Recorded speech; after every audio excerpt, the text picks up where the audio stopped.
¿Cómo escuchar la voz del Espíritu Santo? El mayor obstáculo para escuchar la voz del Espíritu Santo es el chillido estridente del ego. El curso nos dice que el Espíritu Santo es una apacible y queda voz. En lugar de buscar esta voz que siempre está con nosotros, podemos practicar el perdón prestando atención a los pensamientos que dan voz a los chillidos en nuestras mentes, que ahogan la voz del Espíritu Santo. Los pensamientos de separación, juicio y ataque pueden verse como lo que son: intentos de defender nuestra identidad ego, probar que tenemos la razón y que Dios está equivocado, que la culpa está justificada, por nombrar solo algunos.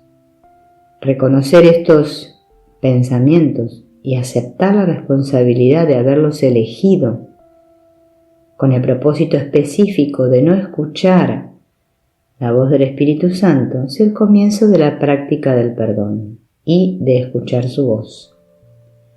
Si queremos, entonces, tenemos la oportunidad de elegir escuchar la voz del Espíritu Santo, que puede no ser realmente una voz, sino tal vez el reconocimiento de que estoy equivocado acerca de cómo veo una situación, persona o evento, y estar dispuesto a verlo de otra manera.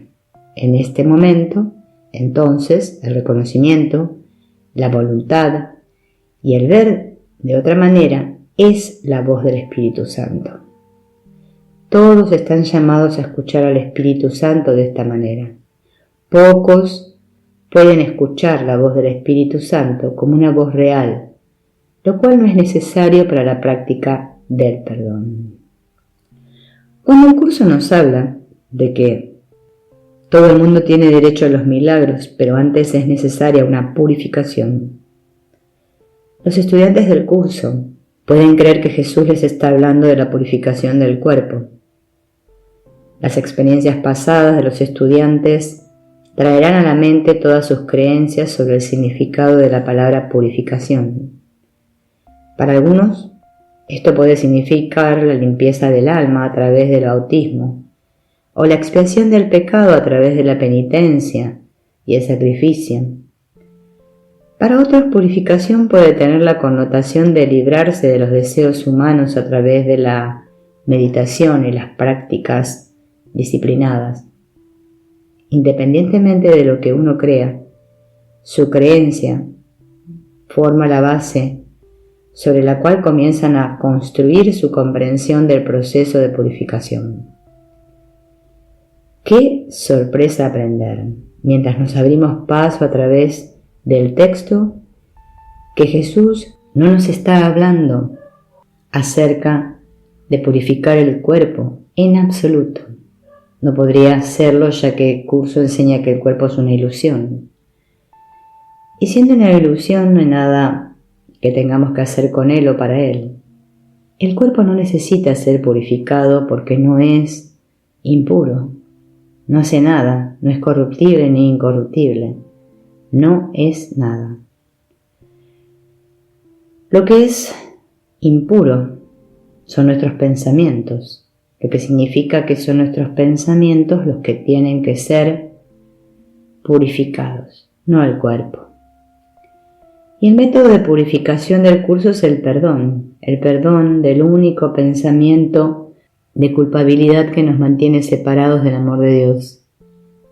El proceso de purificación del curso se ilustra en esta cita: ofrécele tus pensamientos y Él te los devolverá en forma de milagros que proclaman jubilosamente la plenitud y la felicidad de cómo prueba de su amor eterno Dios dispone para su Hijo.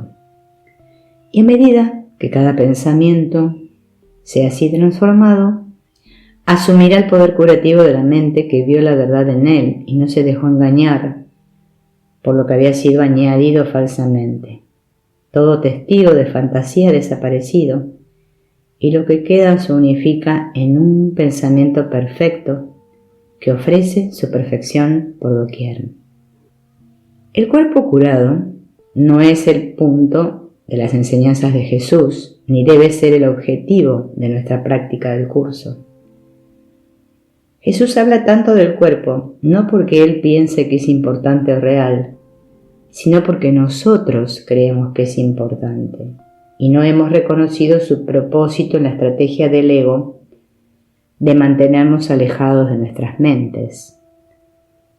Una parte importante de la estrategia del ego es hacernos creer que nuestros cuerpos son completamente vulnerables a las fuerzas externas, que tanto la enfermedad como la curación provienen del exterior.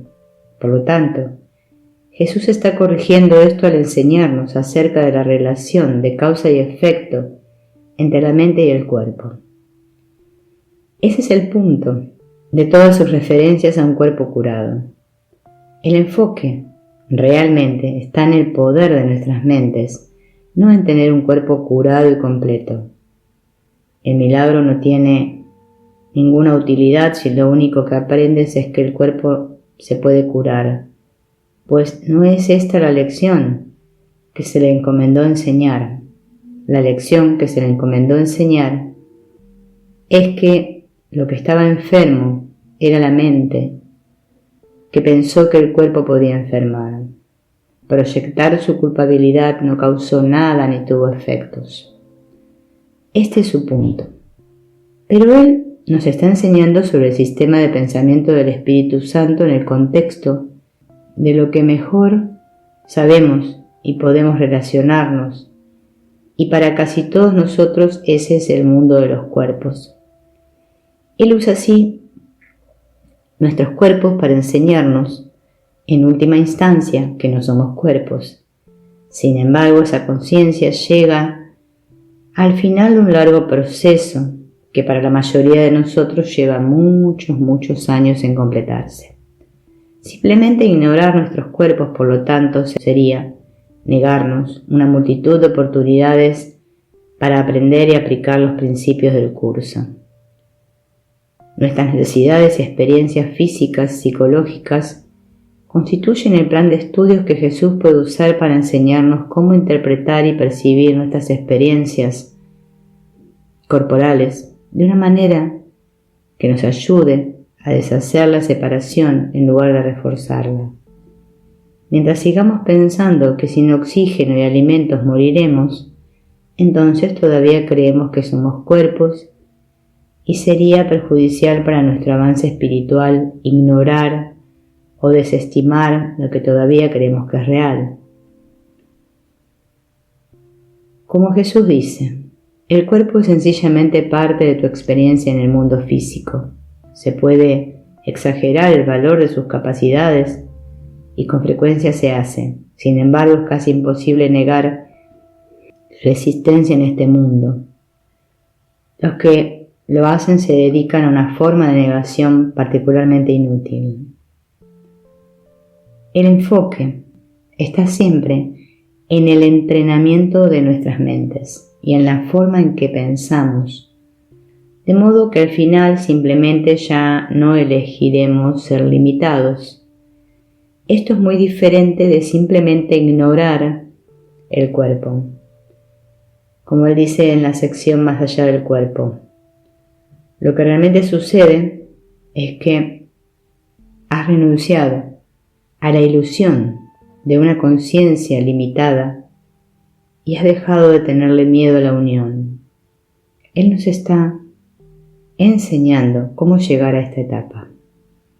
El curso nunca nos pide que reprimamos o neguemos lo que estamos experimentando, ya sea aflicción o ira, dolor, miedo o cualquier otra reacción basada en el ego.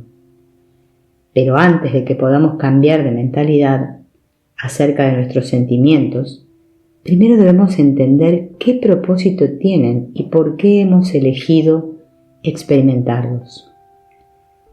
El sentimiento de aflicción refuerza la afirmación del ego de que la pérdida y la muerte son reales y que podemos ser y estamos privados del amor.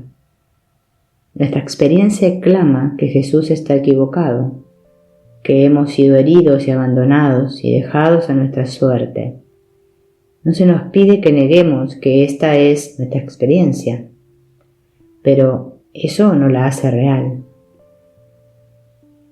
En una descripción gráfica del mundo, Jesús dice: el mundo que ves es el sistema ilusorio de aquellos a quienes la culpabilidad ha enloquecido, y todas las leyes que parecen regirlo son las leyes de la muerte. Jesús nos recuerda que su vida, que terminó en una muerte aparente, tenía el propósito de enseñar que la comunicación continúa sin interrupción, aunque el cuerpo sea destruido, siempre y cuando no veas al cuerpo como el medio indispensable para la comunicación. Pero aún vemos el cuerpo como necesario para la comunicación y creemos que la comunicación real termina con la muerte del cuerpo, porque todavía queremos vernos a nosotros mismos como un cuerpo. El cuerpo afirma nuestra existencia independiente y sus aparentes experiencias de pérdida y dolor no parecen reflejar simplemente una elección en nuestras mentes. El ego no quiere que recordemos que la fuente de todo nuestro dolor es la creencia de que nosotros mismos abandonamos el amor. Gracias a la defensa del ego de la proyección, se siente más bien como si fueran cosas que nos suceden en contra de nuestra propia voluntad, que no somos responsables de cómo nos sentimos. Por lo tanto, debemos comenzar por reconocer que estos son nuestros sentimientos, pero también debemos estar dispuestos a cuestionar si nuestra interpretación del mundo y los acontecimientos de nuestras vidas es correcta. El alejamiento de nuestro dolor y aflicción es un proceso gradual porque tememos la infinitud del amor, en el que nuestras vidas individuales, nuestros yoes personales, con nuestras personalidades únicas, no tienen ningún significado. Y así Jesús nos recuerda con amabilidad tanto el resultado final como el proceso. Las pérdidas no son pérdidas cuando se perciben correctamente. El dolor es imposible. No hay pesar que tenga causa alguna. Y cualquier clase de sufrimiento no es más que un sueño. Esta es la verdad, que al principio solo se dice de boca y luego, después de repetirse muchas veces, se acepta en parte como cierta, pero con muchas reservas. Estas palabras no deben usarse simplemente como un mantra sagrado que proclama lo que es verdadero para ahogar la interpretación de nuestro ego y los sentimientos de pérdida y desolación que lo acompañan. Implícito en el proceso de cambiar de mentalidad está la tarea necesaria, pero a veces muy inquietante, de ver lo que aún queremos creer y reconocer tanto su propósito, mantener la separación y la culpa vivas como su costo para nosotros, el sufrimiento y el dolor. Es a partir de un reconocimiento creciente de lo que nos infligimos a nosotros mismos cuando aceptamos al ego como nuestro maestro, que se desarrolla la motivación para pedir ayuda a un maestro diferente. Con esa ayuda podemos comenzar a ver las pérdidas de nuestras vidas bajo una luz diferente, dándonos cuenta de que tenemos una elección sobre lo que experimentamos y de que no somos víctimas de circunstancias más allá de nuestro control.